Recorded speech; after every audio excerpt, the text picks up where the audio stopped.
नमस्कार दोस्तों, शिक्षण विधि के कुछ क्वेश्चन हम पिछले वीडियो में कर चुके हैं। तो चलिए शुरू करते हैं आज का वीडियो। आज का हमारा 51वां प्रश्न है, व्याकरण शिक्षण से प्रमुख उद्देश्य भवति।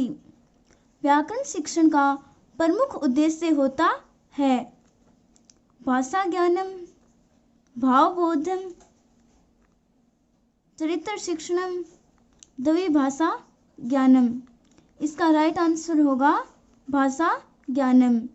व्याकरण शिक्षण का प्रमुख उद्देश्य भाषा ज्ञानम होता है, जबकि पद्य शिक्षण का प्रमुख उद्देश्य भावबोध होता है।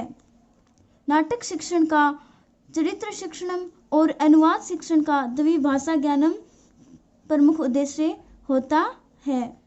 हमारा अगला प्रश्न है, नाटक शिक्षण से श्रेष्ठ विधि है।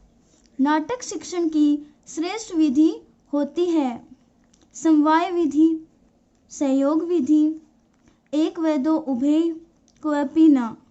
इसका राइट आंसर होगा एक व दो उभय। नाटक शिक्षण की श्रेष्ठ विधि समवाय विधि होती है और इसको सहयोग विधि भी कहते हैं। हमारा अगला प्रश्न है, पाठ्य पुस्तक विधि है प्रवर्तक है मन्यते। पाठ्य पुस्तक विधि का प्रवर्तक माना जाता है डॉक्टर रामकृष्ण गोपाल भंडारकर, सुकरात, प्रोफेसर वीपी वोकिल महोदय, डॉक्टर वेस्ट महोदय। इसका राइट आंसर होगा ऑप्शन 4 डॉक्टर वेस्ट महोदय।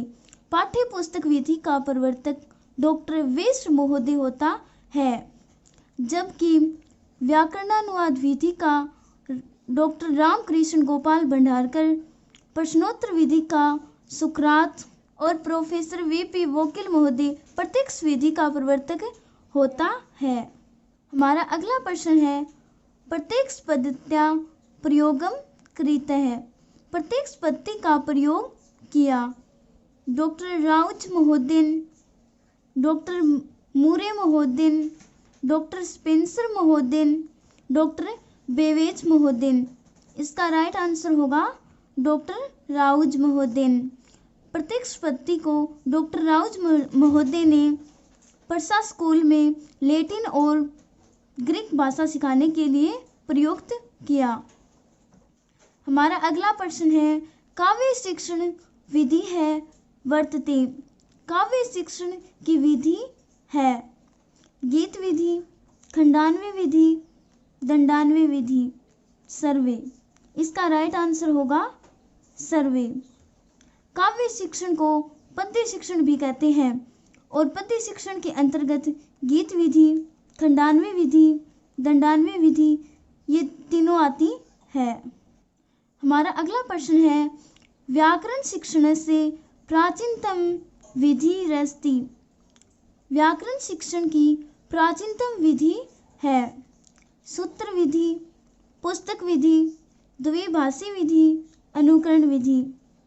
इसका राइट आंसर होगा सूत्र विधि।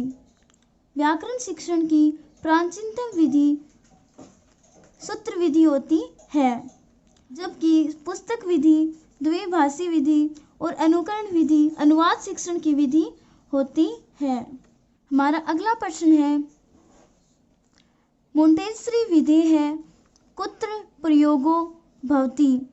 मोंटेसरी विधि कहाँ प्रयोग होती है? सहस्वर वाचने, लेखन शिक्षणे, मौन वाचने, सर्वम। इसका राइट आंसर होगा लेखन शिक्षण। मोंटेसरी विधि का प्रयोग लेखन शिक्षण में होता है। मोंटेसरी विधि बाल केंद्रित विधि होती है। हमारा अगला प्रश्न है, व्याकरण शिक्षण से आधुनिकतम विधि रस्ती। व्याकरण शिक्षण की आधुनिक विधि है आगमन विधि, निगमन विधि, समवाय विधि, सर्वे। इसका राइट आंसर होगा सर्वे। व्याकरण शिक्षण की आगमन, निगमन और समवाय विधि आधुनिक विधि होती है।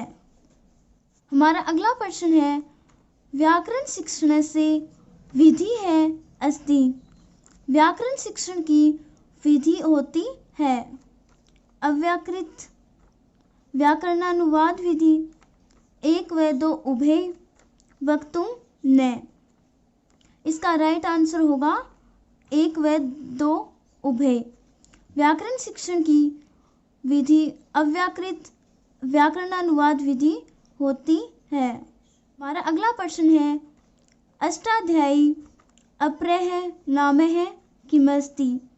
अष्टाध्यायी का दूसरा नाम है शब्दानुशासनम, महाभाष्यम, वार्तिकम, सर्वे।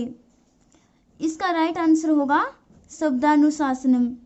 अष्टाध्यायी का दूसरा नाम शब्दानुशासनम होता है।